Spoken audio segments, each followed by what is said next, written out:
The rainwater hits the sun and falls on a tent. Outside, a bunch of undead are gathered. Someone bangs on the door. "Please, let me in," he desperately shouts. "I'm Zhang Heng."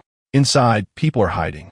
He desperately begs to be saved, but the door is being blocked by 3 guys. One of them wonders, "What are we going to do?" A blonde girl shouts, "Let him in. Zhang Heng is our classmate. We can't abandon him like that. So let him in now." However, one of the guys says, "That's crazy. He must have already been bitten by the zombies." The blonde replies, "It doesn't matter. I'm the class representative, and I'm not going to abandon my friends. I'll take responsibility for whatever happens." She points out, leaving him out there, screaming for help, is the same as killing a person. One of the guys grits his teeth. He turns to the guy next to him, named Yibei. "I'm going to open the door," he says. "Yibei, you close it as soon as he enters." Before Yibei can respond, the guy starts counting. Everyone was on edge. On the count of 3, he turned the doorknob.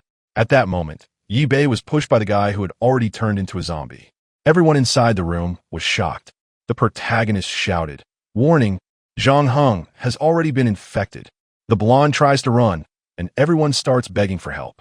The poor protagonist uses his hand to defend himself from a bite. Naturally, he gets his arm bitten. At that moment, he starts writhing in pain and strangely begins receiving memories. That day, he lost his arm. The creatures invaded, and everyone tried to escape. Soon after, the entire city had been taken over. By the end of the world, a hooded man asks, "Are you sure you know what you're doing?" A doctor watches him. He knew he had only 2 things to do with that. He pressed the door handle. The first was to save himself, and the second was to seek revenge. Now, he was back in the present, at the moment before the door was opened. After living his entire life in the apocalypse without an arm, he was back to when it all started. Outside, Zhang Heng is banging, asking to be let in. The blonde once again says to open the door. "I'm the representative, and I'm not going to abandon my classmates." Yibei recognizes Ruashi and wonders, "Why does she look so young now?" She asks, "Are you deaf? Let Zhang Heng in, because if you don't, you'd be killing that guy." Yibei celebrates. "Everything I planned had worked. I came back to change the world." He then calls after the representative. Zhang Heng, who's outside, might have been bitten by a zombie, he warns. "So, how are you going to deal with the consequences?" She responds that since no one saw him being bitten, there was no way to know. As the representative, she would take responsibility for everything. Yibei smiles and says, "That's fine." He takes her hand and tells her that, since that's the case, she could personally open that door. Ruashi is startled, and the other girls are in disbelief that he told her to do it. The representative yells at him, saying that he's not a real man for asking a woman to do that. However, he says that for someone who wasn't risking anything, she sure was trying to sound morally righteous. He tells her that, in the end, she's just a hypocritical woman. But Ruashi screams and tells him to shut up. She says she's going to open that door because she was never afraid. She calls them a bunch of cowards and tells them to get out of the way. With that, she turns the doorknob. At that moment, Zhang Heng pushes everyone, already transformed once again. Everyone in the room is shocked. The door falls to the ground, and Ruashi slowly gets up. However, that's when she gets startled. The infected Zhang Heng was face to face with her. He charges at her immediately, and everyone in the room starts trying to escape. She grabs the guy next to her, saying she was scared. Before he could react, she pushes him, telling him to protect the representative. But a foot comes crashing down. It was Yibei who kicked her in the ribs. The guy threw her as bait for Zhang Heng. Our boy smiles while the zombie grabs her by the waist, and the monster goes straight for an ear. But at that moment, someone grabbed a wrench, and they blew the zombie's head apart. The poor girl was drenched, while our boy just had a sinister grin. However, she falls outside, embraced by the zombie. She turns to Yibei and begs to be saved. But he remembers how much he suffered in the past life because of this girl's persecution.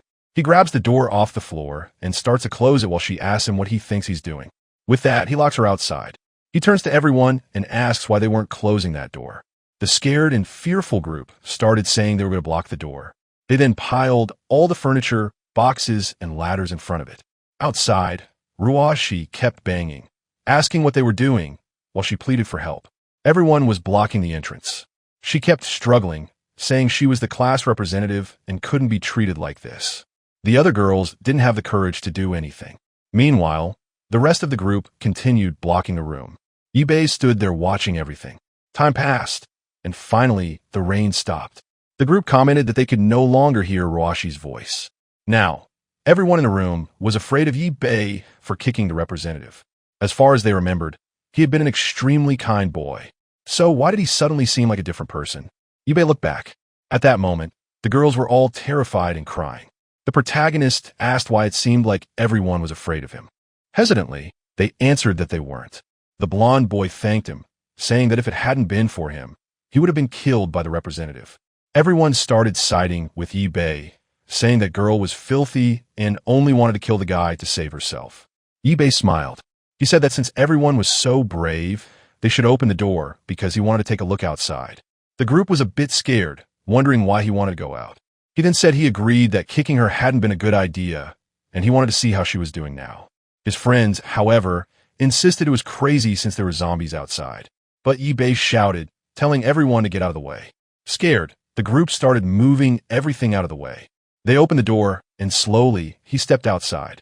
He stepped onto the grass and said that apparently, the representative and Zhang Heng had disappeared. The sun had risen, and the zombies had vanished. At that moment, the group closed the door on him from inside. They yelled that they shouldn't let that crazy murderer back in because he would kill everyone. However, Yi-Bei didn't seem to care at all. He continued walking across the field while everyone wondered if he had lost his mind. That's when a blonde boy was startled. A female zombie was standing face to face with Yi-Bei, and he was calmly walking toward her. The creature noticed him, but he calmly kept approaching. He smiled and gripped the tool. In the next moment, he rushed at her, and everyone was left wondering why he was charging at the zombie. The poor creature didn't even understand what was happening when she took a blow to the head. Boy, if he didn't stop, he smashed her right into the ground, and that was that. The group inside was now certain that guy had gone insane. However, our protagonist was pretty exhausted for someone who had just done all that. The boy went over to the creature's remains and pulled out a pearl. He smiled and said he had found an energy stone that wasn't just the origin of the apocalypse, but also an extremely necessary material. At that moment, he heard a footstep behind him. He turned and faced an old zombie. The monster was coming at him slowly. Yi-Bei grabbed the tool again, ran toward it, and everyone inside saw him finish off another one. The girl nearly vomited. The blonde boy wondered why Yi-Bei had gone so crazy. As far as he could remember, that kid had been a coward. So, how had he changed so much? Everyone began thinking about how terrifying he was. They believed he was pretending to be someone else. One of the boys said it was a good idea to let him back in. He's really strong and could help kill the zombies, he argued. But the others didn't want to support that. He's a lunatic, one said, and could end up killing everyone. Suddenly, the window shattered. Yi-Bei asked if his classmates were still in there. Come outside and kill zombies, he told them, because it's a lot of fun. The poor souls were all trembling. At that moment, they warned him something was behind him. A zombie had appeared and leaped at him. But Yi-Bei just looked, stretched out his foot, and kicked it in the chest. Once again, he grabbed his tool and struck it in the jaw as he finished off the creature. The group watched, terrified, from behind. Another one fell dead to the ground. Yi-Bei wiped his face while everyone else was too stunned to say anything. He noticed he was being splashed. I don't know if this liquid is going to infect me, he commented. He said he wanted to travel with his friends, but it was too risky. I don't want to hurt you, he said. With that, he left, saying he hoped they would all survive. His friends wondered if he was really going to leave just like that. And with that, they were all left behind in that room. Yi-Bei walked alone across the campus. He climbed the stairs while thinking that this was the beginning of the apocalypse. On the first day, 50% of the population had been infected. Politics, the economy, and society had collapsed. The number of creatures kept increasing, along with humanity's fear and despair. Professor Zainin named this period the Dark Era. In his past life, he had to tear off his own arm to survive that day. For 15 years, he endured hunger, despair, and torture until he finally met a man known as the Mechanic. The Mechanic was able to send him back to the past. Calmly, he walked through the streets. Some people watched him from hiding, wondering if he wasn't afraid of dying. Others suggested inviting him inside, but they reasoned that if he was walking alone, he must be dangerous. Yi-Bei ignored everything and walked near a park. The zombies were there, standing still, seemingly ignoring him. But as soon as he turned his back, those bastards came after him. The blonde boy shouted that the kid was going to die. The old man said it was crazy to go out looking for food in a world like this. However, Yi-Bei just smiled, grabbed his tool again, and struck the first one in the head. One more swing, and another zombie fell to the ground. A hard slam into the ground. The guys watching wondered where all that courage came from. But someone else was watching him from behind a curtain. A girl muttered that sooner or later, she would kill that bastard. Man, with all that, our boy is killing zombies. Why are you mad at him, girl? After finishing off 3 creatures, our boy was exhausted. But then he heard something else. A flock of birds coming from behind. 3 more zombies were approaching. He quickly realized he couldn't handle all of them. A zombie slithered towards him, and he ran off. He knew the previous noises had attracted a horde to that place. From inside another house, a spunk watched, saying that kid was running straight toward them. That's when Yibei noticed a convenience store next to him. He started banging on the door, asking to be let in. He looked at the camera and said he needed help because he was being chased by a horde of zombies. The old man on the other side said it was ridiculous and no one would ever open the door for a kid like that. But suddenly, the gate began to rise. At the same moment, a zombie turned the corner. It leaped toward him, and Yibei hit it in the head again. But an old woman was coming down the avenue, and he struck her in the face with the tool as well. He dove under the gate and rolled inside. The zombies started pounding on the door, but finally, he was safe for a while. And man, what he found was a loaded base. From behind a computer desk, a little girl was watching him. Meanwhile, the nightclub next door, Spank was watching and saying that it looked like that kid was killing everything. The guy with the mohawk turned and told Brother Centipede that a student had killed about 6 zombies on his own. The least cliché guy in the apocalypse laughed, as always, surrounded by women. He said it seemed like those zombies were weaker than he thought. If a student could manage it, obviously it wouldn't be hard for them. Back at the convenience store, Yibei smiled. He looked at the counter and told the person behind it to come out because he had already seen her. Besides, she should hand over the key so he could lock the door. But the person on the other side remained silent. He let out a sigh and started groaning, saying that his wound hurt a lot and he was about to die. Suddenly, the girl came out from behind the counter. She stepped in front of him and tossed him some medicine. But man, he's cruel. He grabbed her by the arm. For God's sake, don't turn this into a romance. She looks like someone's daughter. Yibei told her to hand over the control, assuring her he wouldn't do anything.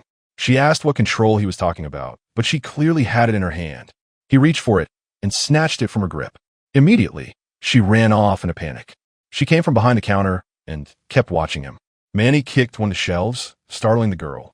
He said she was an idiot for believing him when he said he was injured. Some time passed, and it started raining. Yibei was lying on the bed, exhausted. The same little girl was tending to his amputated arm. Obviously, Yibei was in excruciating pain. After a while, she said she was done. Yibei thanked her for saving him. She opened a first aid kit and said that it was really dangerous outside. Her father had told her to stay here. He could rest there, and later she would bring him some food. With that, she left the room. He thought she was way too kind.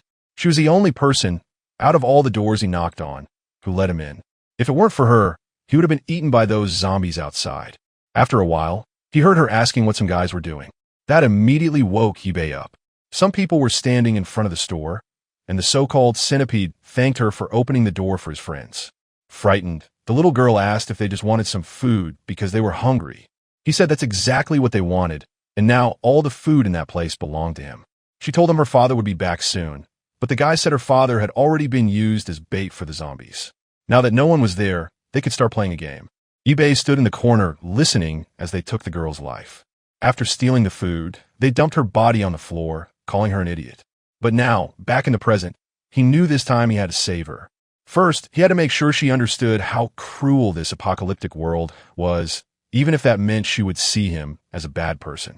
She then knocked on the door. It seemed like he was going to take the role seriously because he immediately shouted, asking why she was bothering him. She apologized, saying she had washed his clothes because they were too dirty. He got even angrier when he saw how kind she was. He told her to throw those clothes away and get out of there. A bit embarrassed, she said that was fine. He even told himself that with such a weak personality, it would be hard for her to survive in a world like this. However, taking a hot shower like this was amazing, since in the future all the water would be contaminated. He finished his bath, knowing that luckily this convenience store had plenty of food and water. The goal now was to obtain some equipment and weapons.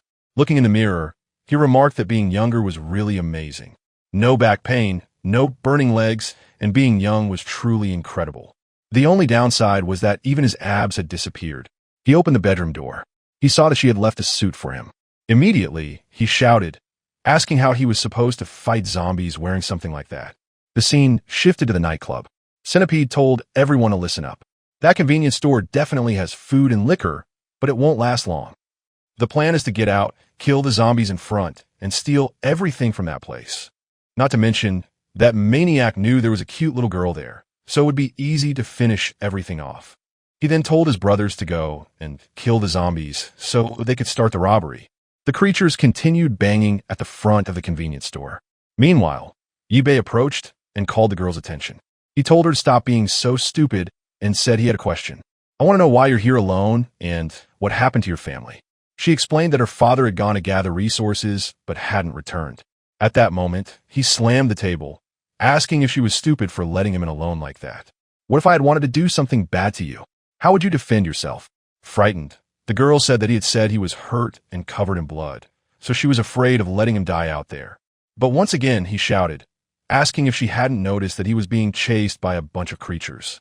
With a personality like that, you would just be a burden, so it would be easier for me to kill you and save myself. In trouble, however, since it would be boring to be alone from now on, you will have to obey me. He warned her that she would have to do everything he said, or he would kill her on the spot. The group from the nightclub was heading toward the zombies, or rather, the zombies were heading toward them. They went out with courage, but after seeing the first one get devoured, all hesitated. They began questioning whether these creatures were different from the ones the student had killed. But Centipede told them to charge ahead, or he would kill the whole group himself. However, one of them ran off, saying that dying to the zombies was scarier. Centipede then grabbed him by the hair, threw him toward the zombies, and said his wish had been granted. The fool asked how he could do such a thing while he was being devoured. The rest of the group was finishing off the creatures. The problem was that Centipede soon realized there were too many, and they would have to flee. The peace had been disturbed by the horde following them. Meanwhile, the convenience store had become peaceful. The little girl climbed the stairs and brought some ramen to our boy, saying she had made it for him. She also brought the hot water he had asked for, but he told her to get out of there because she had done enough. He warned her, unless I call for you, you better not come into that room. With that, she closed the door. He prepared the noodles. He started eating immediately because he was starving. As soon as he tasted it, he got excited and smiled, saying it's really good. However, our boy grabbed the bottle of hot water.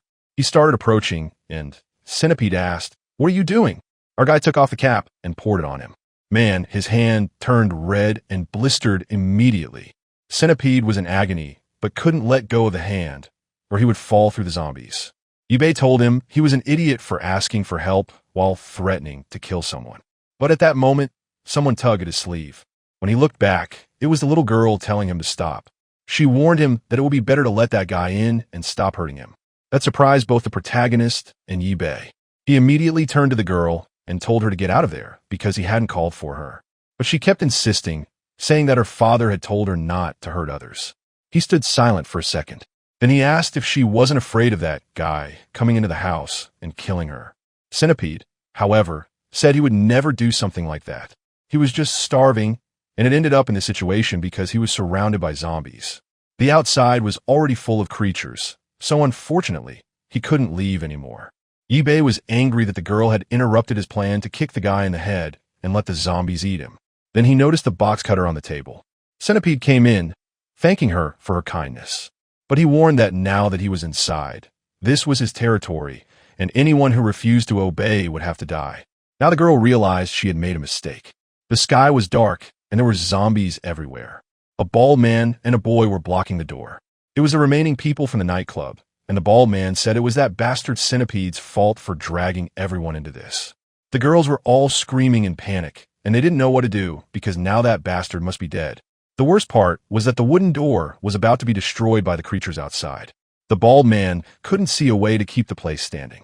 He called out to the girls, telling them to come help block the door. But as he looked at them, he thought to himself that he would have liked to enjoy them more. But unfortunately, that wasn't going to happen. The only way to survive was to run away and let them die. Back at the convenience store, Centipede stood in front of Yibei, smiling. He told the girl that she was cute but too naive to think he wouldn't kill anyone. However, now that he was inside, he would give her a chance to surrender and become his slave. He looked to the side and said he had to deal with a jerk who poured hot water on his hand first. Out of revenge, he made sure the boy would suffer as much as possible. But Yibei stood silently, holding the box cutter in his hand. The little girl insisted, saying that her family owned that convenience store. She added that downstairs there was chocolate, plenty of snacks, and enough food for everyone there. The two stood in silence for a second. The girl smiled, saying everyone could eat together and live peacefully and happily. Centipede lost his temper, lunging at her, asking if she was making fun of him. But in half a second, Yibei slashed at the guy's hand with the box cutter. Centipede screamed in agony. Yibei spun the box cutter, ripping it in a reverse hold. Centipede blocked his move. Our boy was aiming for his throat, but it was undeniable that the guy was much bigger and landed a kick to Yibei's stomach. Our boy was thrown back, and the girl fell to the ground with him. Bleeding, Yibei walked across the room toward him. He mourned that it was the first time in his life that someone had made him this mad. Yibei couldn't believe that with one kick, the guy had broken some of his ribs. At that moment, Centipede started stomping on his leg. Our boy was in agony. Centipede wanted to know how he had killed a zombie so easily earlier. Yibei said he wouldn't tell. The guy replied that he was asking for death. He began stomping on him, saying eventually he would change his mind. The little girl was just watching. Yibei was using this as an opportunity to teach her a lesson, but the price was already too high. He then told the guy to stop, saying he would tell him. Centipede told him to explain quickly, promising he would cause the least amount of pain when he killed him. But Yibei spat blood in his face. Of course, this didn't make the guy happy. He threw Yibei against the wall and kicked him in the stomach again. Centipede asked if he thought this was fun and started stomping on him again. Man, he told Yibei die and hit him in the jaw. I think our boy's attempt to teach a lesson is going a bit too far, but that's when the shift finally came. The little girl whipped him across the neck. Centipede turned, asking what she thought she was doing. He shoved her hard, throwed her to the ground, and grabbed the box cutter. He screamed in a rage, saying they were both going to die. But Yibei was up and landed a blow to the back of his neck with a stick. With that, Centipede passed out on the floor. Our boy was exhausted and could barely stand. The frightened little girl asked if he had died. Seeing the pool of strawberry juice, she wondered if she had really killed someone. Yibei then placed a hand on her shoulder. He told her it was okay, because she had done what was necessary. Besides, that bastard was an evil man. Confused, she asked, why did he act that way, when all I did was try to help him? But that's when Yibei told her, that bastard isn't dead. She seemed excited and said, if that's the case, I should save him. But our boy threw her aside. He tossed her out of the room, saying, I have never met anyone as stupid as you. He slammed the door, muttering, this girl really makes me mad. Not to mention, that bastard has now dirted my whole room. He grabbed Centipede by the leg and dragged his body toward the window. Then, with a swift kick, he sent him flying to the zombies. Manny fell to the ground like a piece of trash. For the zombies, it was a feast, and they all gathered. That's when the poor guy opened his eyes, just in time to realize he had become a meal. Yibei muttered outside, Centipede was lucky I hadn't cut off his limbs first. That's when he heard another sound nearby. In the house directly in front of him, a guy was hanging, trying to escape the zombies. The kid was about to fall, trembling and shouting for them to leave him alone. And someone called out to him. It was Yibei, asking, is anyone else still alive in that place? The guy said, unfortunately, I am the last one. They held the door until one of the guys let go, and then the zombies came in and ate everyone. With a trembling voice, he begged Yibei, help me, so I can stay in the convenience store. But our boy told him, that's not going to happen. If you don't get out of there soon, you will end up like that guy on the ground. The boy looked down and saw Centipede being eaten. Disgusted, he turned, gathered his courage, and jumped to the next ledge. The kid was a parkour king, managing to balance on the railing. He ran across it, and our boy was just watching. He was disappointed that those damn zombies hadn't managed to kill everyone from the nightclub. Time passed, but the zombies still lingered outside that place. The window was broken, and our boy opened the bedroom door. Outside, the little girl was still waiting. He asked her, what are you doing there? Didn't I tell you to go take a bath? However, she looked inside the room and saw that the body had already been dragged away. He told her, don't look too much. The guy's already gone to the first floor. The girl asked, did he escape? He replied, in the way I threw the guy outside. Only a god could survive. She looked a bit sad and asked, why did you have to kill the guy like that? Even if he was a bad person, he still had a chance to turn him around. But Yibei slammed the door above her. He asked, were you so stupid that you hadn't learned the lesson after everything that happened? No matter what you do, that guy is going to try to kill you, because that's how the apocalypse is. The girl repeated the word apocalypse. I don't know what you're talking about. but Yibei just walked away, saying, "It's stupid to waste time with you here. So, I'm going to take another shower." But she got up and said, "I want to talk to you." She tripped like an idiot and seemed to faint. Luckily, Yibei managed to catch her. He ran to the room and put her on the bed, wondering if she had been bitten. He didn't see any wounds, so maybe it was just a fever. He remembered there should be some medicine in that room. Now it made sense why she seemed so weak from the moment he first met her. Finally, he found the box, but when he opened it, on top of the medicine was a pink notebook. He started flipping through it and realized it was a list of blood donors. Analyzing the girl's condition and what was written there, he started to understand.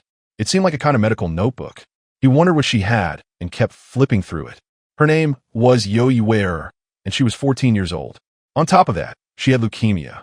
He lifted her shirt and began to understand why she had so many band-aids on her body, perhaps because she had received donations.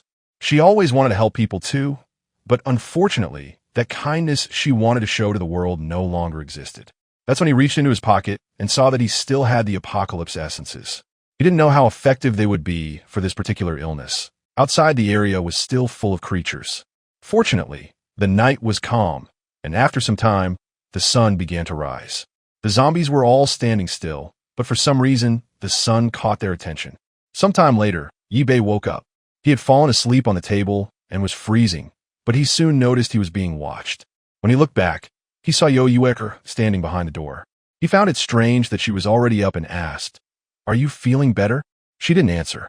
Before she could say anything, he told her, "Go ahead and prepare some coffee." As she left, though, he told her, "Wait a second." He told her, "Gather some tools and food, because we're going to head out to look for your father." Yoiwerer seemed a bit confused and asked, "Are we really going to do that?" Yibei replied, "Yes, we are, especially since you said your father had gone out to get supplies, so we can't leave him out there." This annoying girl only complained, saying, "My father told me to be a good girl, stay in the store, and not go out looking for him." The protagonist then asked, "How long has your father been gone?" She lowered her head and said, "At least 3 days." Then she asked, "How long does it usually take?" She replied, "Normally, it's half a day." He then told her, "Use your brain. Ask yourself why he hasn't come back yet." But she yelled, "Nothing has happened. 3 days ago, he shouted that he was already on his way back." Our boy was cruel and asked, "Have you received any other messages in the past 3 days?" He could have been bitten by zombies or fallen into a trap and might be waiting for rescue. Shouldn't we be out there trying to save him? But she lowered her head again and said, "My father told me not to leave, no matter what happened."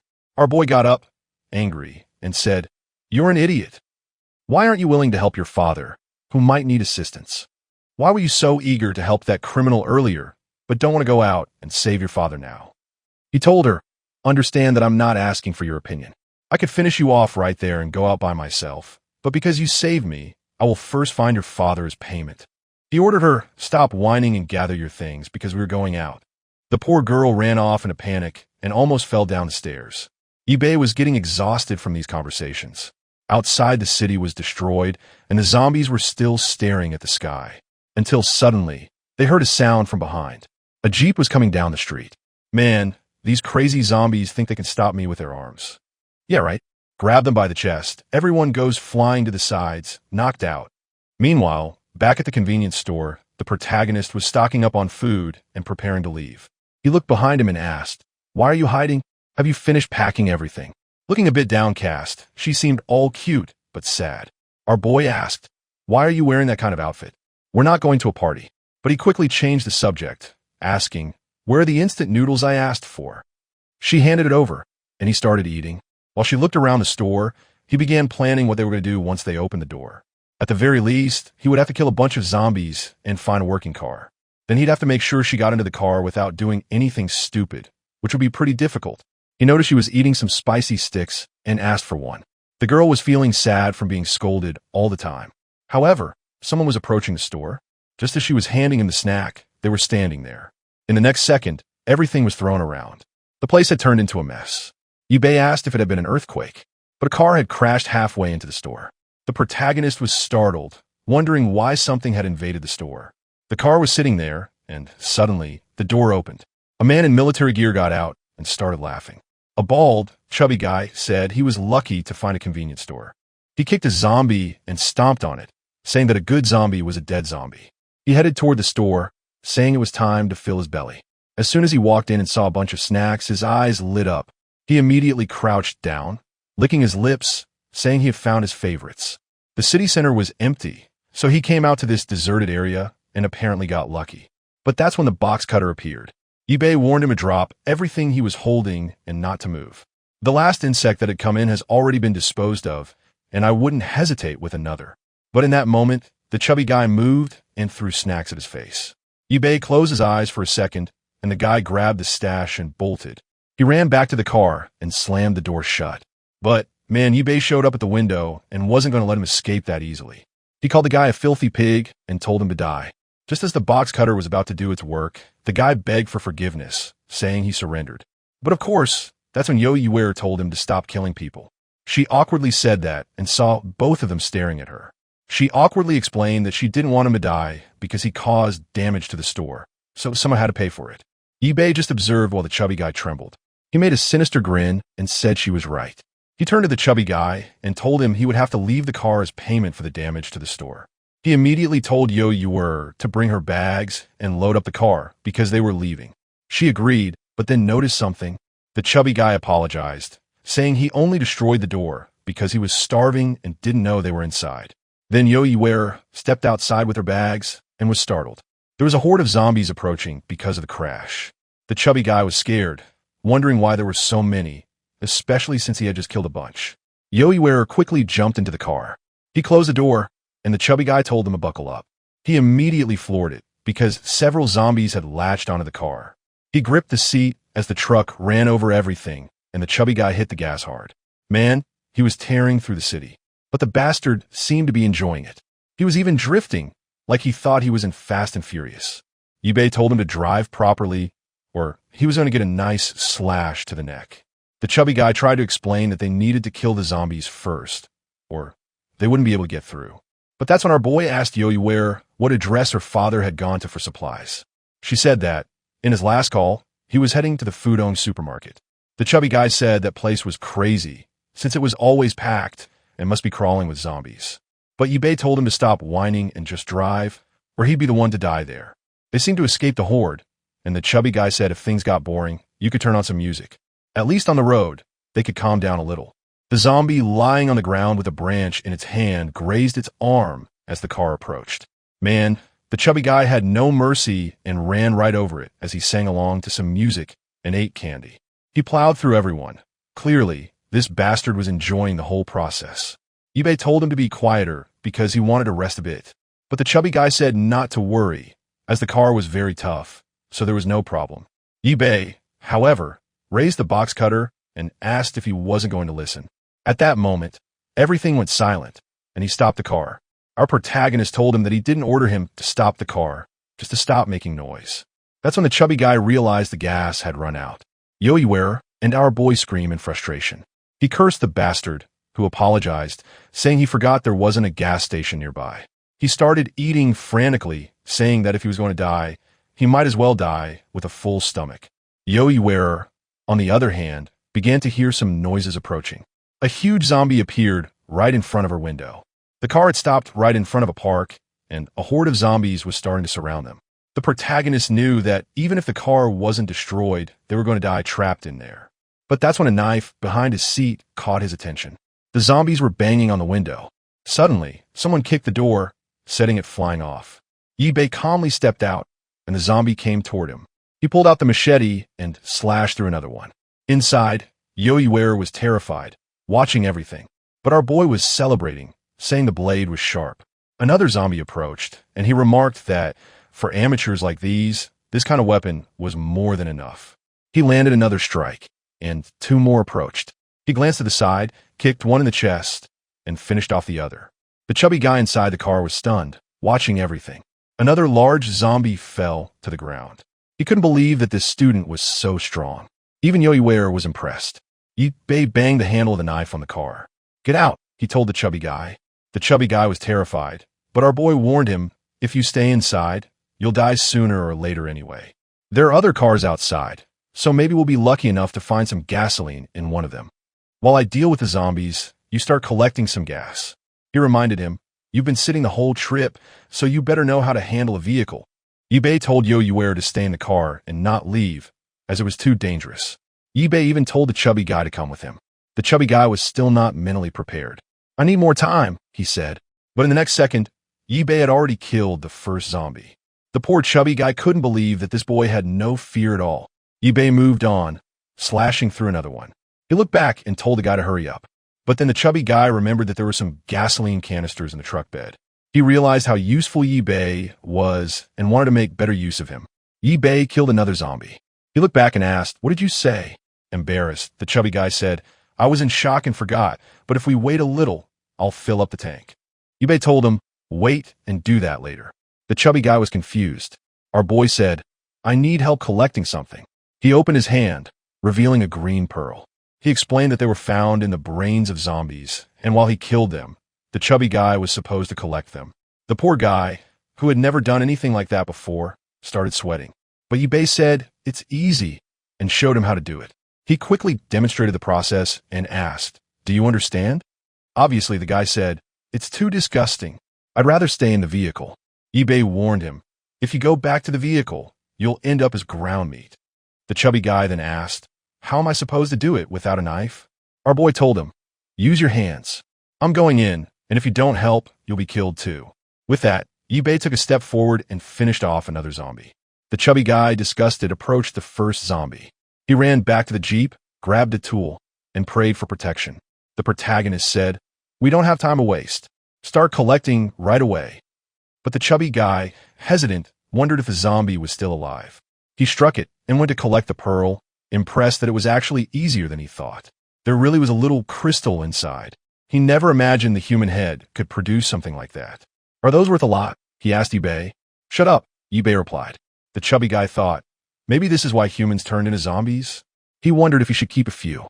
Meanwhile, Yibei finished off another batch. After a while, he said, "That's enough. We won't bother with the ones farther away." He thought to himself, getting used to this body without training is quite difficult. He turned and asked the chubby guy, "How many did you collect?" The chubby guy proudly replied, "I got several. It was fun. Clean them and store them." Yibei instructed, "Then it's time to fill the tank so we can get moving." Yibei went to check on Yoyuer. Her illness seemed to have worsened again. Startled, he grabbed her arm, calling her name. He placed a hand on her forehead and realized, the fever is worse than before. He began rummaging through her bag, remembering they had grabbed some medicine and water. The chubby guy appeared and asked, "What's wrong with her?" "Shut up and fill the gas tank." Yibei snapped. After some time, she seemed to have stabilized a bit. The chubby guy suggested, maybe it was because she stayed in the heat in the car for too long. "Are you feeling better?" Yibei, not in the mood for chit-chat, threatened him again. "We lost time because you pretended we had no gas. If you hide anything else, the next person to die will be you." The chubby guy immediately apologized. "I would never hide anything again." Yoyuer seemed to wake up, and the car continued down the road. After a while, the chubby guy complimented, "Your swordsmanship is great. What's your name?" Yibei replied, "It's polite to give your own name before asking someone else's." The chubby guy said, "My name is Zhao Hang. I own a workshop in the city. My friend left his truck at the shop for repairs and never came back to pick it up because of the apocalypse." Yibei said, "My name is Yibei." Suddenly, Zhao Hang slammed on the brakes. Yibei had to hold on as the car drifted on the road. "Why did you do that?" Yibei immediately demanded. Zhao Hang explained, "The entire road ahead is blocked by burning vehicles." Yoyuer was still trembling, but at least now she had stood up when she looked out the window. "It doesn't seem like we'll be able to get to the side where her father is," Yibei said. Yoyuer just watched silently, with nothing much to say. The chubby guy mentioned there was another route, but it would take much longer. He asked if they were still going to do it. Yibei replied, "Yes, but first, we'll need new weapons and equipment."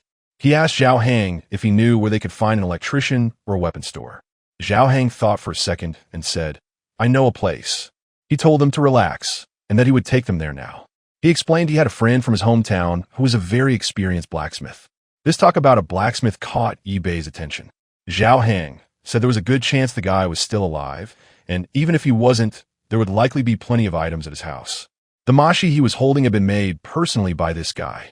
Yibei thought it would be perfect to have lots of resources to craft a decent weapon.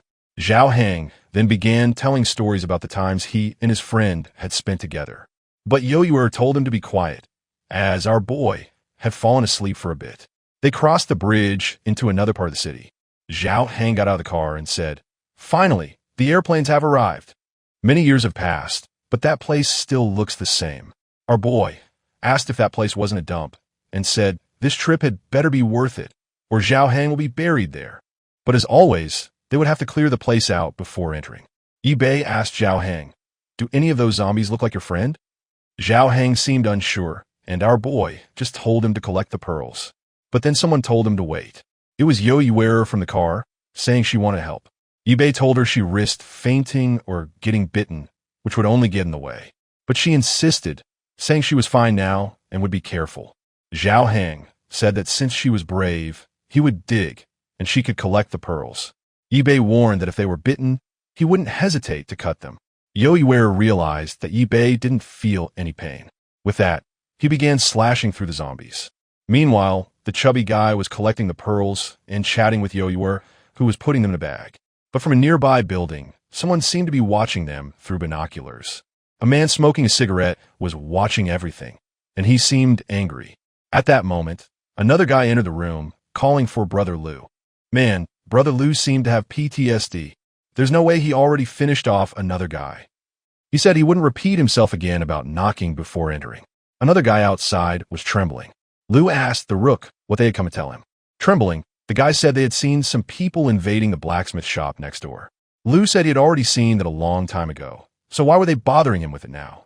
The guy explained that one of the 3 people who had arrived was killing all the zombies alone and seemed very strong. Lu just kept thinking. He then turned to his servant, who was obviously there. Right, she brought him some instant noodles. He tossed the pack to the boy, telling him to eat it and give him the rest of the details later.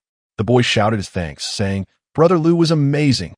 With that, Lu stroked the poor girl, who clearly wasn't happy to be there. She was so hungry that she fell to her knees. Poor thing. Lu told the rookie to get the chubby guy out of there and to gather everyone and deal with the people downstairs. Whoever finished them off would get a reward. Back with Bei and the group, they had finished killing everything and just needed to collect one more pearl. He told the chubby guy to check around the house while he took a look inside. He kicked open the door and found a fully equipped blacksmith shop. As he slowly walked inside, he examined each item. He saw the anvil, and the most interesting part was that the forge was still lit, so someone must have been there recently. The chubby guy then mentioned that the house didn't seem to have any holes, but he didn't know where the blacksmith had gone. Our boy told him to bring some pearls and materials from the cars. He also told him to sharpen his blade. The chubby guy wanted to know why he didn't just take the many weapons hanging on the wall, as they were already finished. Bei explained that in a week those kinds of weapons would be useless. Zhao Heng immediately understood that the rascal was planning to forge a new weapon. He told him to hurry up and bring the damn pearls. Zhao Heng grumbled, saying his companion was too hot-headed. Yoyi then asked what she should do with the forge lit and the pistons pumping. The first skill of a mechanic was obviously construction.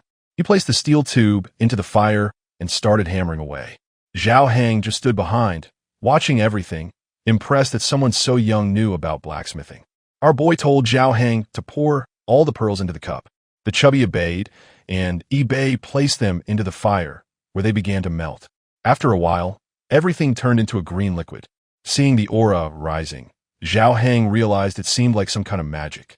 Bei then took a box cutter and opened a bottle of strawberry juice, pouring it into the melted pearls, which started to mix together. He then took the liquid and poured it over the blade, which began to fuse. Zhao Heng stood there, just watching everything. Our boy resumed hammering. As he hammered, inside the sounds could be heard outside, and, of course, this attracted Brother Lu's group. The guy from earlier was scared to death, but the guy with the strong jawline was eager to gain resources by killing these weaklings. Another guy with long hair said the biggest reward would be spending time with Higwan. However, the guy in the polo shirt said there must be a reason Brother Lu wanted us to kill this guy. The best plan is to wait until nightfall, he continued, when their guard will be down, and then we can launch our attack. Back in the house, Bei was busy with his crafting work. The kid was really creating some futuristic mechanical stuff. Zhao Heng was starting to think, our boy might be some kind of engineer from the best university in the country. Bei would finish a piece and go back to forge another one. From the water, he pulled up the first completed piece. The chubby guy looked at it and said, the electric pattern is really cool. Bei just smiled and said, all the materials are ready. Now it's time to show the true power of a mechanic. Meanwhile, Yoiware set the noodles on the table and began preparing to eat, happy to be with Ibe, because at least she felt safe. Suddenly, someone covered her mouth. It was the perverted long-haired guy, who said, "I'm taking her to another place." But Ibe seemed to hear something just before that. Inside the house, he had been sharpening the blade. He fitted it into a mechanical device and placed it on the table. Zhao Hang, curious, said, "I've only ever seen one of those in movies." Ibe grabbed 2 cables and said, "It's time to activate." He electrified the weapon, and it lit up with a green glow. The engine in the place was already failing, and the chubby guy was impressed. "Our boy," he said, "the second order sword is ready." Zhao Heng wanted one too, but then they heard Yoiware's voice from outside. The next second, they were running to see what was happening. They came face to face with Brother Lu's gang. Ibe saw Yoiware unconscious in the guy's arms, and his expression turned dark. The bald guy at the front told him to drop the weapon, or the girl will die. But Ibe just raised his arm and slashed the ground. A shockwave cut the guy in two. In panic, another one tried to run. But Ibe simply asked, "Where do you think you're going?" He slashed again, cutting through metal like it was paper. At that point, everyone was in a frenzy, trying to escape. Meanwhile, behind them, Ibe had already made the first headless knight. The guy who had spoken with Lu earlier told the other to let go of the girl, or we won't make it out alive. But the guy insisted on fleeing, saying that if they didn't escape, Brother Lu would kill them. That's when a lightning slash passed in front of them. And from behind, Ibe was slowly approaching. But then Zhao Heng shouted, warning him that a horde of zombies was approaching from behind. The strange thing was that they were moving much faster than before, as if they had been injected with something. Zhao Heng didn't know what to do and asked Ibe for help. He gripped the handle of his blade. He slashed at the zombies and started cutting them down. Next to him, Zhao Heng watched in awe as Ibe unleashed a flurry of attacks. The problem was the 2 bastards were getting away. Zhao Heng then pointed out that they were running toward that building. "Of course," Ibe said, and told the chubby guy to stop standing around. "Chase after them with the vehicle." The chubby guy scrambled into the car, saying he understood. He sped away. He saw that Ibe was still dealing with a lot of zombies. The mission to save the beautiful damsel now fell to him. The guys heard something behind them. Of course, it was Zhao Heng's car. They jumped into the bus. Zhao Heng slammed at the brakes and saw they had arrived at what looked like the base of those guys. He got out of the car, not knowing what to do since the entrance was blocked by the bus. While the 2 from earlier fled with Yoiware, other guys inside the building watched him through the windows. Seeing that he was just a lone, chubby guy, they thought it would be easy to deal with him. They got off the bus and told him to leave the car there, or everyone in that building would end up roasted. Zhao Heng said he wasn't afraid and told them to come at him. The guy in the cap ran at him, boasting that he had killed more people than Zhao Heng had eaten chicken. Man, considering Zhao Heng's size, that was a bold statement. But Zhao Heng just braced himself and said they were looking for death. That's when the green crescent moon slashed through. Of course, the guy was split in half. Man, the bus behind him was shattered as well. Zhao Heng was amazed that our boy had already killed all the zombies. But Ibe just ignored him and told him to follow. They were going to save Yoiware. He prepared another attack and sliced the bus in half completely. From behind the pillars, a bunch of guys were getting ready to charge at the 2. Ibe, with mirrors of steel, was walking out in the open. Seeing that Ibe was a fool, one of the guys threw a knife at him. But the boy, a true apocalyptic warrior, sensed the blade and easily blocked it. He slashed back, and another one was down. From behind some crates, a guy threw a Molotov cocktail. But Ibe dodged it with a quick dance step and sent another green crescent slash. Then someone fired a gun. Luckily for Ibe, he was like Neo from the Matrix and narrowly dodged the bullet. Brother Lu, watching, remarked that Ibe seemed brilliant. He said he was interested in knowing how Ibe was so strong. He asked if he wanted to drink something with him. He tried to explain that he liked talented people like Ibe, but Ibe just raised his blade. Lu pointed to Yoiware and told Ibe not to move. She was peacefully sleeping, but in a second, she could be dead. Lu said Ibe was being treated with courtesy, so he better stop acting like that, or else he'd find out if a bullet was faster than a sword. Yoiware just stood there, observing. Zhao Heng asked what they were going to do in a situation like this. Suddenly, Ibe smiled and said he agreed. He was working on a major project and needed a big group of people. So, if Lu gathered everyone together to talk, he would give them a chance. Lu questioned if Ibe really wanted to talk to everyone and said that if that was the case, they would welcome him. Zhao Heng whispered to Yi Bei that it was crazy to go up against everyone alone since they had guns. But Yi Bei just told him if he didn't want to come, he should just disappear. The chubby guy was trembling, but said that if Yi Bei was leaving alone, he'd rather go too. He really was leaving and didn't regret it at all. Yi Bei thought to himself that the bastard was really annoying. Then the lackey came and seemed to escort him somewhere else. A while later, he found himself in a room face-to-face with Brother Lu's entire group. Lu welcomed him and said they had all the healthy people within a 15 kilometers radius here, and he was the leader, known as Lu Shang. He then asked the protagonist's name and what kind of help he needed. Our boy introduced himself as Yi Bei. He said he remembered Lu Shang and asked if he knew how this disaster started. Lu was confused, wondering how Yi Bei knew him and how he knew how all this began. Yi Bei complimented Lu on realizing the disaster was coming and stockpiling so many supplies. He also mentioned that Lu's current plan was probably to establish another dragon association. Lu Shang was even more confused. He said he had only shared that name with a handful of people. So how did Yi Bei know all of this? But our boy showed him the pearl and said he knew Lu was more interested in that. Lu Shang, tired of this, told Yi Bei to spill everything he knew. Yi Bei stayed silent for a second. Then he said that the zombie infection might have started with a virus that spread through birds from another country. Others claimed it was a kind of nuclear weapon being designed to reduce the population. And the craziest theory was that an alien meteor had crashed on Earth, carrying an unknown virus. Yi Bei said he believed Lu Shang had heard of these three possibilities, which was why he had moved the city center people to this isolated location. Lu Shang said, yes, he knew a little secret about the virus. He pulled out 2 pearls from his pocket and said he still didn't understand why they existed inside the heads of the creatures. But he figured Yi Bei, his big project, and the sword he was carrying had something to do with it. Yi Bei confirmed this, but he said he would need help with a few things. Lu Shang agreed, but said, you wanted to see the sword first. Our boy started to raise it, but Lu Shang reminded him about the girl beside him. No one wanted a sad ending there. Yi Bei stayed silent, reluctantly handing over the sword. But as soon as Lu's lackey touched it, he nearly collapsed.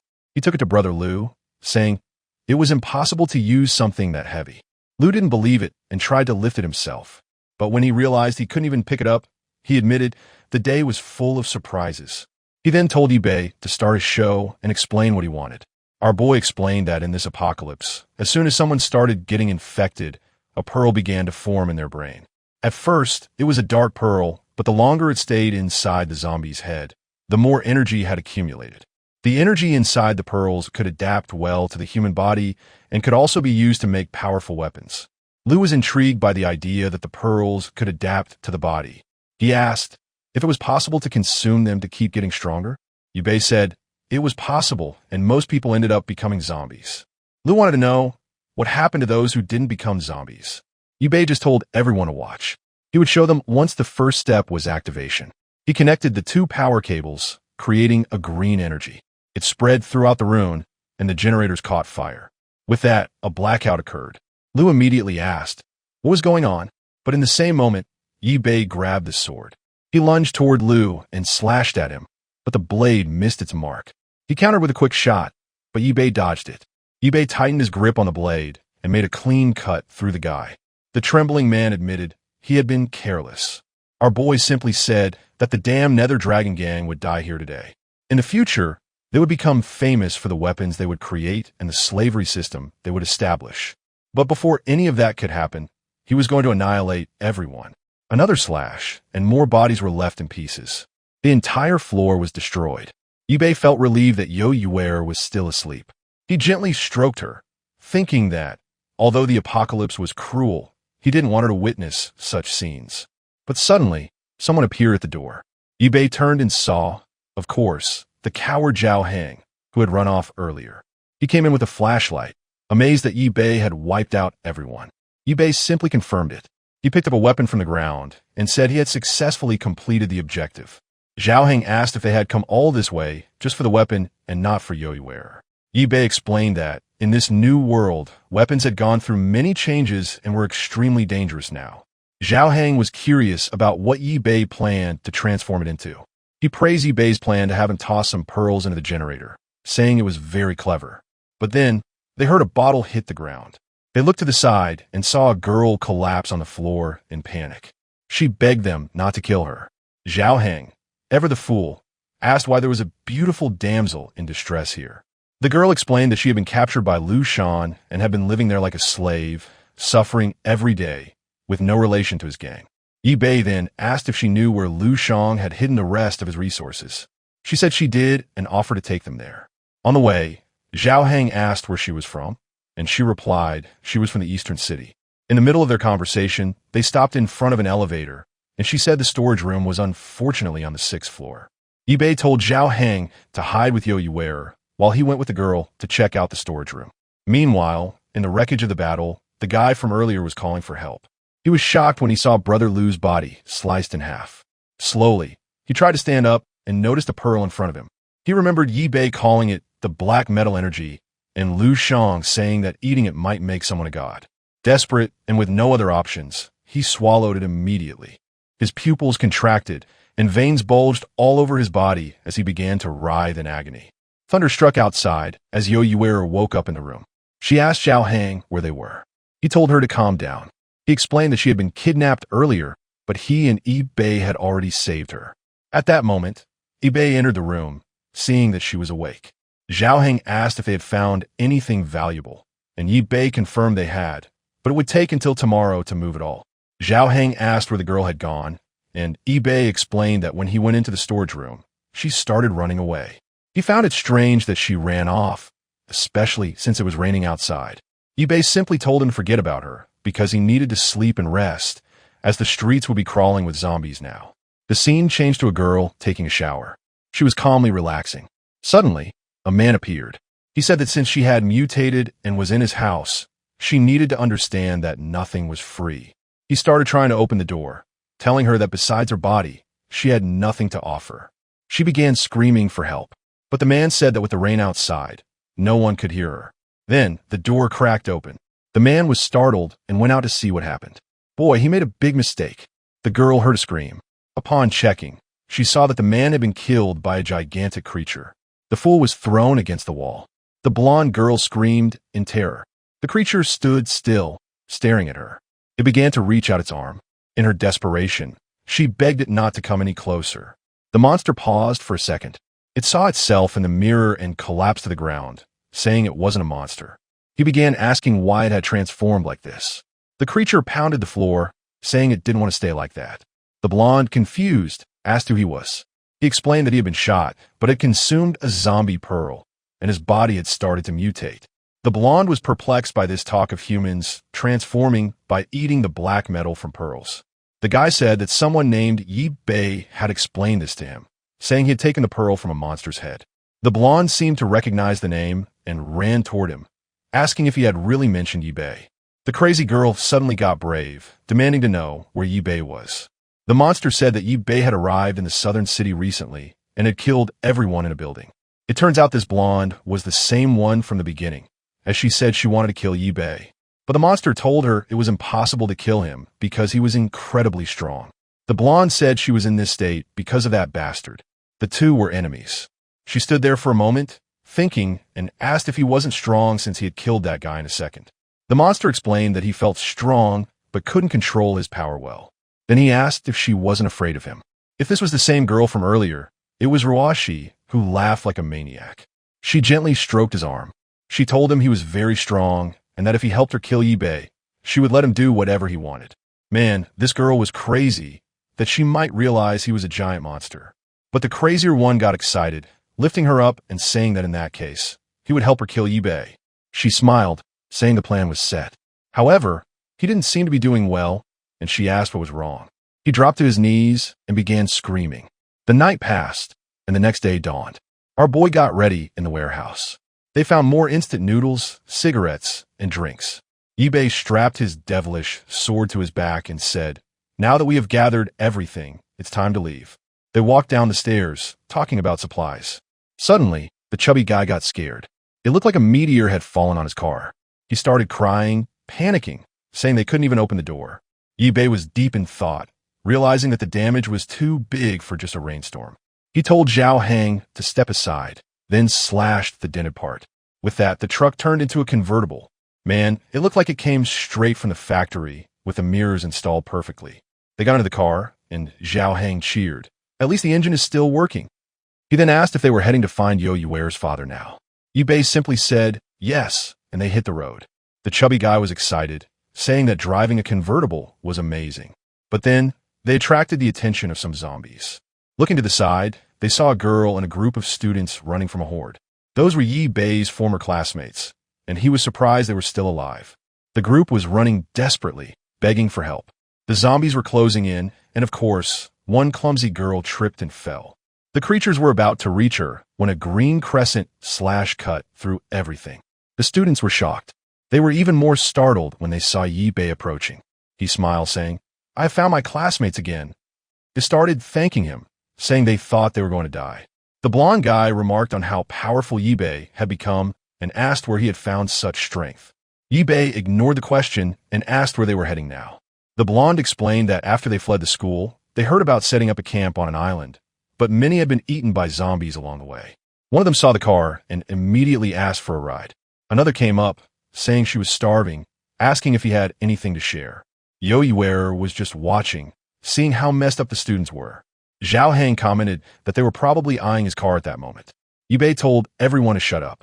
He warned them that the car didn't have much gas left, so there was no way they could take them far, and besides, they'd have to do him a favor before asking for one. The ex-classmates, excited, said they'd do whatever he asked. Yibei smiled. He called over Zhao Hang and told him to explain the rules. This time, Zhao Hang, thrilled, was now in charge of the others. Our boy headed toward the zombies, saying he would clear them out, and they should take care of the cleanup. The students were confused. Zhao Hang started explaining the process. He handed over the tools and began extracting the pearls.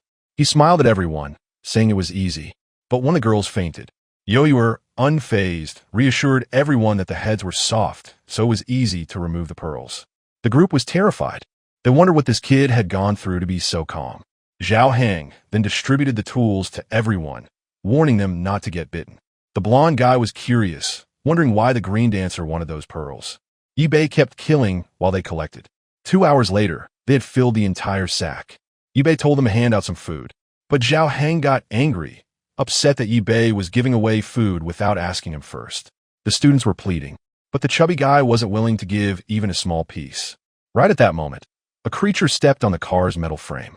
The transformed monster from earlier had fully mutated. Yibei realized that this was an ability user who had mutated. He immediately turned and told everyone to run, but he almost got slashed in the arm. He dodged back and unleashed another green crescent. The monster, a smart human, managed to dodge. Out of nowhere, someone started clapping. That damn low-cut queen had finally found her boy. Yibei was furious when he saw Roxy. The students were confused, wondering why their class representative was there. Roxy said she had survived in every way possible, just so she could one day watch Yibei die. She immediately ordered the creature to kill him. Yibei couldn't understand why the creature was siding with the low-cut queen. The monster came at him, leaving him no choice but to fight. Yo Yue called out to him. Suddenly, a fireball hit between the two. On the roof was another creature, a flaming, long-haired zombie. The scene shifted to a ship in the middle of the sea. A guy was smoking a cigar. He said it was peaceful there because zombies couldn't fly. They were planning to live there peacefully, gradually collecting resources from other boats. Or not, because one of the boats just exploded. The fools were terrified. Here came the flame-haired zombie. The two screamed, but it was too late. They were already gone. Back to the present. The creature was standing on top of the building in front of them both. Yibei and the transformed monster were staring at it. Yibei knew it was another transformed ability user, and even worse, an elemental. Roxy had no idea that elemental creatures existed. She asked her monster if that thing was a companion of his. He responded that he didn't know. But right then, the flame monster jumped off the roof toward him. The creature grabbed him by the neck, and everyone could see it wasn't a friend. Roxy's monster tried to block the flame creature. "Who are you?" he asked. "And why are you attacking?" She planted her foot on his stomach. Then she kicked him hard, sending him crashing into a car. She turned and blasted him with a wave of fire. Poor Zhao Hang was crying, devastated that their car and food were gone. But Yibei told him to stop worrying about that and start running. Our boy took off running. Ruashi, still wanting her revenge, ordered her monster to kill Yibei, who was trying to escape. The monster tried to explain that things weren't looking too good for him. Then, out of nowhere, the flame creature launched a fireball straight toward Yoyur. The ground exploded, and everyone scattered. Yoyur fell to the ground. Of course, Yubei had saved her once again. Now, with a wall of flames between them, Yubei told everyone to stop staring and start running for cover. Zhao Heng asked, "Where are we supposed to go?" Yubei looked around and saw the entrance to a garage across the way. He started running, telling everyone to follow him. Meanwhile, Roxy's monster was face to face with the flame creature. He tried to reason with her, saying they shouldn't fight. "Did you also eat the black metal energy to end up in that form?" he asked. The flame creature muttered the words, "Black Pearl." Then she suddenly had a headache, fell to the ground, and said she didn't want to eat it. She explained, "I was tied to a bed and forced to consume it by a bunch of lunatics. I want to kill them all, and whoever kills them gets the ashes." Roxy's monster said, "I was forced to eat it too. I understand how you feel." But Roxy wasn't interested in this conversation. "Hurry up," she told them. "Yubei is escaping." She crossed her arms and sarcastically asked, "How are we going to get our revenge if we let him go?" The monster reassured her, saying, "I can still smell Yubei's scent." The flame creature asked, "Who is this person that you are so desperate to find?" The black monster explained, "Yubei is someone who knows about the pearls. Maybe he also knows how to turn them back into humans."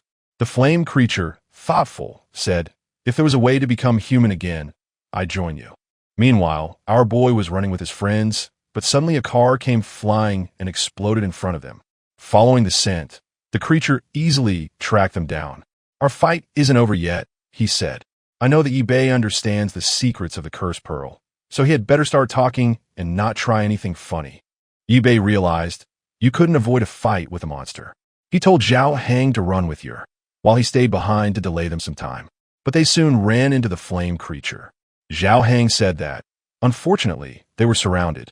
Roxy laughed, sitting cross-legged on top of the car, saying, "There is no escape now." Yubei was getting tired of this damn woman. He told his friends to hide and not get close, while he dealt with the creatures. The black monster came charging at him. Yubei braced himself and dodged backward. Then, he pulled out his Glock and fired. Roxy, the fool, got hit in the shoulder. She screamed in pain. The black monster was confused. He thought Yubei was going to shoot him. And if you thought our boy was done, you're wrong. He fired another shot into her stomach before the monster jumped in to protect her. Yubei followed up with a green slash, and the monster had to throw himself in the way to shield her. Just then, the flame creature attacked from behind.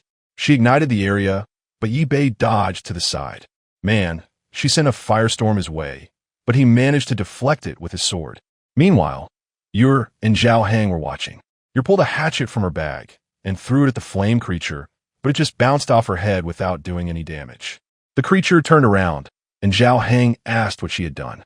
But with that distraction, Yubei almost landed a blow on the creature's head. However, his real target was the pipe above, which burst and sent water raining down on the flame creature, extinguishing her. With that, Yubei seized the opportunity and slashes her. She screamed in agony for a second, but Yubei pulled back his sword and almost hit her foot. The creature tried to flee, and Yubei was face to face with the black monster again. The monster warned Yubei that he would pay for this in the future. Worn out, the two creatures fled the scene. Man, Yubei made them all run away. But exhausted, he fell to his knees. Yer asked if he was hurt, but he said no. He was just relieved that they had survived two ability users in a situation like that. But Zhao Heng asked if he knew the origin of these creatures. Yubei remained silent for a second before explaining what happens when some humans consume those pearls. Most become zombies, but there's a small chance that some will turn into a type of creature known as ability users. The problem is that this only happens once in 10,000 cases, and it's even rarer for them to retain their consciousness. Zhao Heng wanted to know how Yubei already knew all of this. The protagonist replied that he would explain more about it later, but their current goal was to figure out where they were going next. Zhao Heng then remembered that they were without a car and food. Yubei found it strange. The apocalypse seemed to be progressing much faster than it had in the past. Before things became more dangerous, he needed to create stronger weapons. Outside, it was raining again. The worst part was that the car was completely destroyed. Zhao Heng cried, saying that at least they could save a few resources. The worst of all was that those damn monsters had thrown all the cars in front of the garage. They were trapped with no way to escape. He handed a coat to the two of them. Unfortunately, it's the only thing I have to protect you from the rain, he said. Our boy then asked her what the problem was. She said that she had been to this place before. An old friend of her father lived around here. She pointed towards a mountain. If we follow that path, we'll reach his house, she said. The big guy asked who this person was and if he was still alive. She said, he's a bit weird, but he's a good person, or at least I hope he is. His house has really high walls and lots of computers and food, so he's probably safe. The big guy asked if that guy had a cyber cafe inside his house. Our boy said that since he was a friend of her dad's, maybe her dad was there too. It might be a good idea for them to go check it out. However, the horde of zombies was coming from behind again. EBay said he would clear the path, and they would follow right behind. Meanwhile, the other big monster was also killing a bunch of zombies. He went to one of them and ripped out a pearl. It seems enough, he said, and jumped onto the building. The fire monster girl was hiding from the rain. He came in from outside and called out for Roxy. She was almost on the verge of passing out. He said he brought some pearls. She told him to hand them all over quickly. But the monster asked if she was sure she wanted to eat that. She told him to just hand it over and get the hell out of the room, man. The big monster got roasted like a fool. He respected the girl. The fire girl asked if she had eaten it. He said she seemed to be hesitating. Her friend said she would definitely hesitate too, especially after seeing the state she ended up in after eating that. But the big monster said he just didn't want her to die. The fire girl seemed to have cauterized her wounds, but she knew that without medical help, there was no way she could survive. The other one understood that perhaps her only chance to survive was by eating that. The fire girl said it would be a good thing. Since she could mutate like them, they'd have one more person to help. They would kill whoever they wanted and take revenge on everyone. But the big monster said there might be strong people like Yi-Bei in this world. Besides, her arm wasn't growing back. The monster girl said it was strange. The guy's weapons seemed to be able to block even her flame. The big, dark-skinned monster said the best thing would be to kidnap that guy and force him to reveal all the truths about the pearls. At that moment, she introduced herself as Jubo, and the big, dark-skinned monster introduced himself as Wang Shang. Back with our friends, another creature was being taken down. Even in the rain, they didn't stop for a moment. However, our boys seemed to be getting tired. Zhao Heng quickly noticed this and said they needed to find a place to rest. He told Yi-Bei not to worry about him and asked where they were. She pointed to a bridge and said that after crossing it, they would go up the mountain. The problem was that the tunnel was filled with water and seemed really deep. Yi-Bei saw that everything appeared to be clogged. However, he quickly noticed a piece of wood and told her, get on it, and they would push her along. The three of them then started moving through the tunnel. However, Zhao Heng was terrified, asking if it was possible for there to be zombies underwater. Yi-Bei didn't answer, and Yuer called out to him. The poor guy was just trying to stay awake, but suddenly he passed out, taking her little raft with him. The poor guy plunged straight into the clean water. Back with the monsters, they were realizing that the rain wasn't stopping. Wang Shang decided to return to the room and talk to Ruashi. However, that's when he saw her exuding a purple energy. He asked what had happened, and she started screaming, hitting him in the chest. Dao came in and asked why they were yelling. Then, a black aura exploded throughout the entire house. And now, we're in the past life of our dear Yi-Bei. He was pulled out of the water, and Ruashi asked where his mechanical group had hidden. She was angry that he wouldn't answer and told him to go to hell. She then said he was arrogant and that he would pay the price for it. With that, he was forced back into the water. Sometime later, he woke up back in the present in the little room there. Yuer was sleeping on his leg and woke up still a bit groggy. She was excited that he had finally woken up. However, he wanted to know where he was. At that moment, the big guy came in, taunting him, saying he'd finally woken up. Yi-Bei seemed upset that the big guy was still with them. He said that obviously, it was him who had brought him to this place. Our boy asked how they brought him up the slope in such heavy rain. At that point, a gray-haired man entered the room and said he wanted to know that too. How could a boy, a big guy, and a child survive in streets full of zombies? Then, Yuer got excited and called him Grandpa Jiang. He explained that Zhao Heng had pulled our boy out of the water, but didn't know what to do. Luckily, he had been watching everything on camera and approached with a car to save everyone. Yi-Bei asked if he saw everything. The old man said he saw him slicing through the zombies like they were cucumbers. That weapon of his was incredible, and he wanted to know where he had gotten it. Our boy stood up and said that he couldn't say where and demanded it be returned immediately. The poor guy threatened the old man, but his knees collapsed from exhaustion. The old man then said that it seemed using that sword really drained anyone's energy. He apologized for not introducing himself. He said his name was Jang, and he could be called Professor Jang. This was his lab, where he conducted research on the zombie virus. Yi-Bei seemed to recognize the name. Then, he remembered that the first researcher to name the black energy metal pearls was this guy. To a futuristic mechanic like him, this guy was a genius. Our boy hesitantly asked if he was really Professor Jang. Embarrassed, the old man said that the title professor was just something he liked to use because it sounded nice, but in reality, he was just a guy messing around. However, he was curious about that weapon which could save humanity and wanted to take a look at it. Yi-Bei thought that if he was really the Professor Jang, it might be worth it. But he crossed his arms and said he had something even better for him to research. That was a live zombie downstairs. The old man showed them everything on the table. His weapon was there, and the old man said he had just analyzed it, nothing more. With that, our boy stood up, and the old man was startled, saying he nearly broke his back trying to lift it. Our boy looked around and said that this place was incredible with a workshop like that. It could make even better weapons.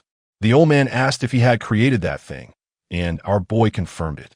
At that moment, the old man got excited, saying he wanted to see him make another. However, our boy said the manufacturing process was a secret. The old man complained, saying that was bullying. Our boy just said that if he gave them some good food for a few days, he'd think about it. On the old man's monitor, he had already seen information about the two of them a long time ago. Man, there isn't a single day of rest in this apocalyptic world. I even feel sorry for these zombies who are stuck with wet feet all the time. From inside the base, Yahello was watching the cameras when Jang came in with the coffee, saying he was glad she was there. She said she was trying to do everything she could to help, and Jean congratulated her for keeping an eye out for more survivors. However, he warned that unfortunately, there was still no news of her father. She said that her father and Professor Jean were good people, so she was sure he was okay. The old man approached. Are those two who came with her really good people? He asked. That student didn't seem normal, knowing so much about technology at such a young age. Not to mention the look in his eyes. He had seen that look in killers before. The big guy seemed normal, but he believed he was hiding secrets. At that moment, the big guy appeared.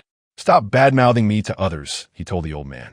In his view, the old man was the weird one. Living alone in such a huge place with a helicopter landing pad on top, a bunch of cars, gasoline for several years, and lots of solar panels, not to mention the mountains of food. You don't know anything, the old man yelled. He had been feeling for a long time that the apocalypse was coming, which is why he had been preparing for so long. You're here in my house eating and living for free, and you still have the nerve to speak badly of me. The old man also mentioned that his goal in this place was to save all of humanity. The two of them started fighting. Stop, you're told them. However, at that moment, the big guy got hit on the back of the neck. Don't move, our boy just told him. He drew a little bit of blood, and Zhao Hang wanted to know what that was for. He just turned around. The zombie's mutation is going to start soon, so we don't have much time, he said. An even bigger disaster is about to begin, so it's best for us to prepare. The old man was startled by the talk of zombie mutation. Meanwhile, outside, those earlier friends were just watching the zombies. Man, I had almost forgotten those guys existed. He crouched down.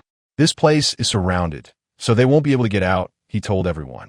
The rain is heavy, and the road is blocked, one of them commented. They didn't know what to do, and his friend had fainted on the ground. Unfortunately, I don't know where Yi-Bei has gone, the blonde guy said. There's no food in this building, so we're all going to die here. However, the blonde said there was still one way. He pulled out some pearls and showed them to everyone. The others remembered that this was what they had taken from the heads. The blonde said that, out of curiosity, he had kept some of them in secret. He recalled that the creatures that attacked them had said they consumed these. Was he seriously thinking about eating that pearl? One of the friends asked. Suddenly, another friend interrupted. What's that? He pointed to the side, towards another building. Purple smoke was rising from the top. The blonde wondered, why is there a tornado here? Meanwhile, back at Zhang's house, our post-apocalyptic mechanic was deep in his work. Zhao Hang watched him and commented, he's been there for days. I have no idea what he's so focused on. Zhang quickly replied, he's probably creating equipment to fight the zombies.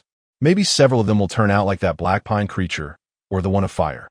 Zhao Hang exclaimed, if that happens, everyone here will die. After all, we don't seem to have any weapons here. The old man explained, I only wanted to create a shelter, not a war zone. Why would I need weapons? Suddenly, Yahello came running. Grandpa, Grandpa, I saw my father on one of the cameras. The three of them immediately rushed out. Where did you see him? She sat down at the computer. I saw him at the east entrance. I even saved the video. Take a look. On the camera, they could see her father covered in zombie entrails, blending in with the crowd. The old man observed. From his movements, it doesn't seem like he's turned into a zombie. Taking advantage of the situation, her father ran away in disguise. The big guy was amazed. It's amazing how he's managed to survive like that. The old man realized if the zombies aren't attacking him because of the smell, maybe it's something worth researching. Yue asked, what are we going to do? Zhang seemed to hesitate. The weather is really bad right now, and Yi Bei doesn't seem to want to leave. Zhao Heng suggested, why don't you ask Yi Bei personally? Maybe he's created something incredible. The scene cut to Yi Bei, saying, no, I still haven't finished. There's no point in her trying to rush me. Don't bother me beyond the times you bring food. The big guy said, you're already exaggerating. You should at least try to comfort her a little. Our boy then asked, why don't you go rescue her father yourself? He was a bit confused by that, but then he saw that our boy had apparently made him a gun and a blade. Yi Bei explained, I put my blood on them, so you can use them. The big guy hesitated, but managed to lift them much more easily than before. Yi Bei continued, these weapons with crystals can read your thoughts. However, just like how you control those light blades, you should be careful, or you could run out of energy. Zhao Heng got excited, saying he had written everything down. Then, he asked about the gun he had picked up, and our boy confirmed it. He explained that to fire it, you first had to wait for the gun to generate energy. The bullets were strong, so you had to aim carefully because you couldn't fire too many times. Zhao Heng got excited, saying this thing looked like a laser cannon. He ran out, saying he couldn't wait to test it all. He ran out of the base into the rain, aimed upward, and shot a laser into the sky. He immediately started shouting that it was incredible. He prepared the blade and made a cut, saying that now he had the same power as Yi Bei. The old man was furious at the big guy for experimenting with everything, and Zhao Heng was thrilled, saying he was now invincible. He put on his boots and raincoat, saying that regardless of what zombie came, he could take them down. He looked at the camera and told Yue not to worry, that he would bring her father back in one piece. She was a bit worried and asked if he could really do that. The old man said that, for now, they could only watch to see how long he'd stay so confident. He was wearing a headset, getting directions, and the old man explained that he had to go through the east. Unfortunately, that was the path toward the mountain where there were no cameras, so he had to be careful. Zhao Heng told the old man to shut up, saying he could handle it. He follows the path and soon gets excited when he sees a bunch of zombies coming his way. The creatures advance, and he smiles, saying it's time to test his friend's gift. Then, we see the famous green crescent / cutting everyone in half. He starts shouting that he's too strong now and afraid of no one. However, that's when he notices something on the side. Another person had seen that strange purple tornado. He finishes off a few more zombies and asks if the people in the room had seen it too. The rain seemed to be getting even worse, and a purple tornado was forming on the eastern side. The old man said the camera couldn't see it, but the detectors were showing wind speeds close to level 6. It was very dangerous to stay outside, so he should return to the house quickly. Zhao Heng apologized to Yue and said that, unfortunately, he couldn't win against the power of the gods. Old man Zhang told Yue to stay calm, assuring her that her father would definitely find a place to protect himself. Zhao Heng then approached the gate. Suddenly, the alarms started blaring, and the old man got scared, going to see what had happened. He told everyone to calm down, saying he had only brought a zombie because it seemed Yi Bei had asked him to bring one. Excited to see the zombie was alive, he said to wait a moment and ran off, saying he'd be back in a second. The old man, just as excited, noted that it was still alive. Alive is a strong word for that creature. The old man praised the big guy. He got all excited, and you were happy to see that they seemed to be getting along better. Meanwhile, Yi Bei was in his production phase. Man, the boy had already completed all the mechanics for the arm. The rain continued for a while until finally, the sun started to break through in this cursed apocalypse. As usual, the zombies went crazy when they saw the sun. Man, they went so wild, they all started transforming out of nowhere. The creatures turned red and began jumping onto buildings. There was a poor little girl, all happy that the sun had come out, until one of the big ones showed up.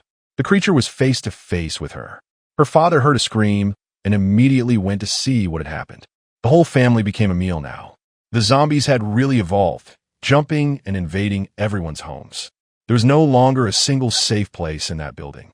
The schoolmates of our boy were fleeing in desperation. One of them was about to be captured, but the zombie got hit on the back of the neck. Man, someone hit another one in the head. The albino appeared. He pulled out the pill and looked at his friends. They immediately recognized Fong, the blonde who had been thinking about eating the pill. The scene then shifted to the street, where a bunch of zombies were running. They were all lined up, and on top of a building was dear Roxy with her 2 zombies by her side. Jabo remarked that it was amazing how they were moving so orderly. Roxy laughed. She said she had been suffering for many days and wanted to know if they had found Yi Bei's location. Wang Shang said he was in a house on a mountain that looked like a research lab, and it would be easy to get in and kill him. Roxy, however, said that wouldn't be any fun. She wanted to make sure he knew exactly who was behind his death, and before that, she wanted him to feel the despair closing in. Back at the house, Zhao Heng and Yuer were about to leave, but that thing heard an alarm. Zhao Heng asked, "What's that sound?" The old man immediately told them not to go out because something very big was coming, and strangely, a bunch of zombies was gathering in the city. The weirdest part was that they seemed to be coming straight for them. Zhao Heng, scared, asked, "How many are there?" The old man said there were at least 1,000. The big guy was confused and asked, "Are we the last humans alive in this place?" The old man replied that he had no idea, but it would be best to inform Yi Bei about it. The big guy ran off and banged on the door, calling out to our boy, saying that over 1,000 zombies were coming. Our boy said the professor had already told him. The big guy, excited, asked if he was ready to kill them all. Our boy replied that he was not ready at all, scared. The big guy then asked how he was going to deal with these creatures. He said he had told them to hurry up and start learning how to handle these situations. He still hadn't finished his research, and if this guy was the real Professor Zhang, he knew that the 2 of them together could solve this. The big guy said none of what he was saying made any sense, but Yi Bei stayed silent and continued working. With that, the big guy left, saying that in the end, he could only rely on himself. He climbed a tower, and when he looked down, he was shocked. The horde was already at their doorstep. He already figured that even the walls of this lab wouldn't withstand a group that size. He ran to the car, saying he couldn't let them gather around the old man. The old man was scared, wondering what he was planning. The big guy said to open the gate because he had a strategy, and if it didn't work, everyone had better escape from this place. Yoiwerer screamed, but the next second, he was already outside. He passed in front of the zombies, pulled out his gun, and fired the laser. With that, he wiped out the first group. He was excited because there were so many creatures, he didn't even need to aim properly. He kept shooting and blowing everyone up, but from a distance, Roxy was watching all of this. That damn girl is a villain, but she's dangerous. Wang Shang was on top of the tower, impressed with the weapon Zhao Heng was using. However, Roxy just wanted to see how long they would last. Zhao Heng kept shooting and blowing up the zombies. The problem was that no matter how many they killed, the number didn't seem to be decreasing. Then, suddenly, a fireball hit right under the car's tire. At that moment, Yuer and the old man screamed, and man, the car almost flipped over. Zhao Heng had to get out through the door, but standing right in front of him was the fire zombie. He got angry that this damn girl had launched such a sneaky attack. He fired a shot at her, saying he wasn't afraid anymore. However, she dodged it and launched another fireball. Zhao Heng dodged too, pulling off a midair matrix move, and fired a bullet. The creature fled, and he called her a coward, telling her to come back. The problem was that now he was surrounded by zombies. He fired a few more shots, and Grandpa Zhang told him to return immediately because it was impossible for him to make it out alive. Zhao Heng started running, realizing he had fallen into a trap, but here came Wang Shang from above. There was no way for Zhao Heng to escape, but man, this big guy was fast. Dodging again, he fell to the ground on his side and almost landed a shot. He pulled out the blade and nearly landed a slash as well. Impressive, he was fighting face to face with Wang Shang. Wang Shang wondered how this big guy seemed more agile than Yi Bei. He extended his weapon and told Zhao Heng to die, but the creature ran off. Man, this bald big guy made everyone flee. Meanwhile, Ruashi was watching from atop the tower. Here she comes, up to no good. At that moment, the zombies that had been standing still started running toward him. Zhao Heng was confused as to why they suddenly moved so differently. But he still had the sword Yi Bei had created and unleashed the green crescent slash. The problem was that they were coming so fast, he couldn't kill them in time. He started trying to flee. What's this? Zombies are being thrown at him. The poor guy wondered why these creatures were raining down on him, and the monsters kept falling beside him.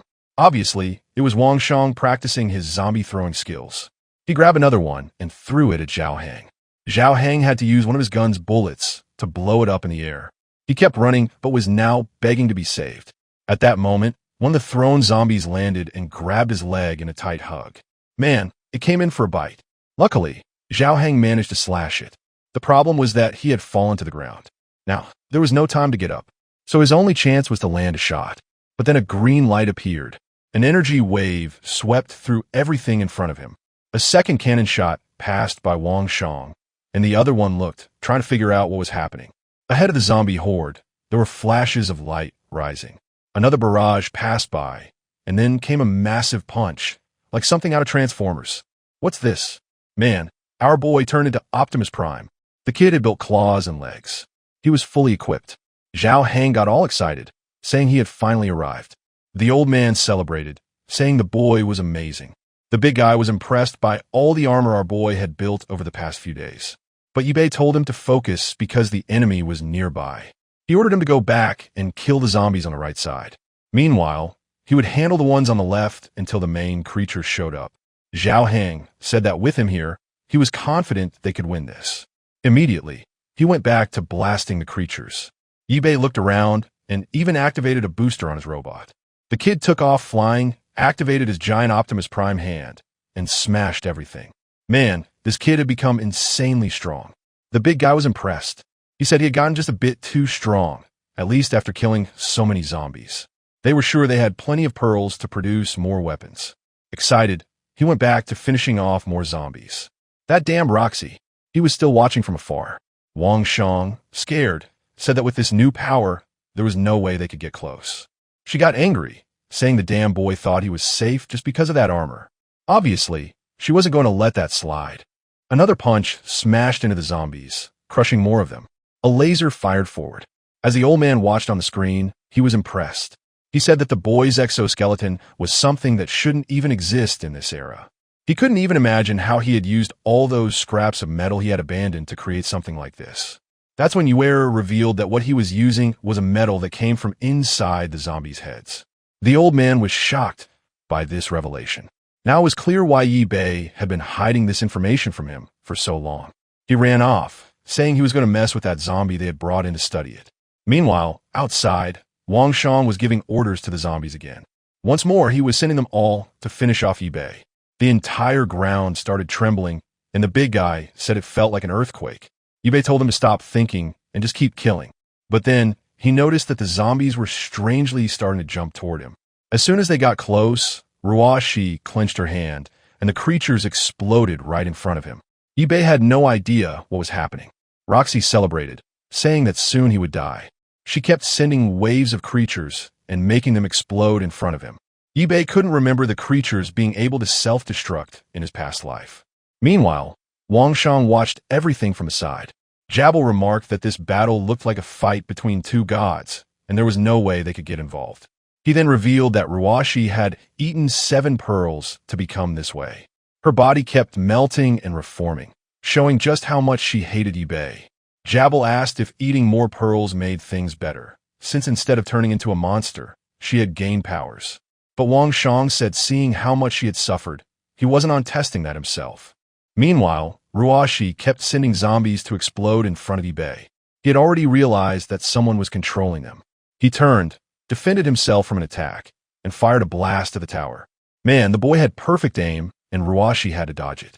Wang Shang yelled for her, and like a fool, she almost fell, but she managed to float in the air. Then she got startled. Yibei was right in front of her. With Optimus Prime's giant hand, he blasted another shot. She pulled zombies to shield herself. She made a barrier of creatures, but they were all about to get swept away. She kept commanding the creatures, but at that moment, he leaped over and went in for a punch. She barely dodged, moving to the side. Yibei opened his giant hand once again. She went in for a 1-for-1 and activated hers too. Man, she took a hit to the mouth. The poor girl got launched far away. Before she could react, she was pinned to the ground. Optimus Prime, 1, Wifu, 0, Yibei remarked. He stated that to have survived those bullets, she must have consumed the pearls. He asked how many she had eaten. She didn't seem to respond and activated her power in her hand. But then came the stomping. Bloodman, it's better if you don't try anything else, warrior. She started screaming in agony. He said that in their past life, she had also made him lose an arm, and today was the day she would pay for it. But then he heard a sound nearby. Wang Shang came running, desperately shouting at him to let her go. Yi Bei just opened his giant hand and fired a shot. The monster managed to dodge and started circling him. He took advantage of the opening and jumped over. But our boy didn't hesitate and struck Wang Shang's arm with a hand. Holding Ruashi with the other hand, he activated the laser and hit him right in the chest. Man, bad luck for the fool who was thrown far away. Seeing Wang Shang defeated and Ruashi easily captured, Jubal knew she had no chance. Perhaps her best option was to flee that place. The poor girl was still crushed under the giant robot.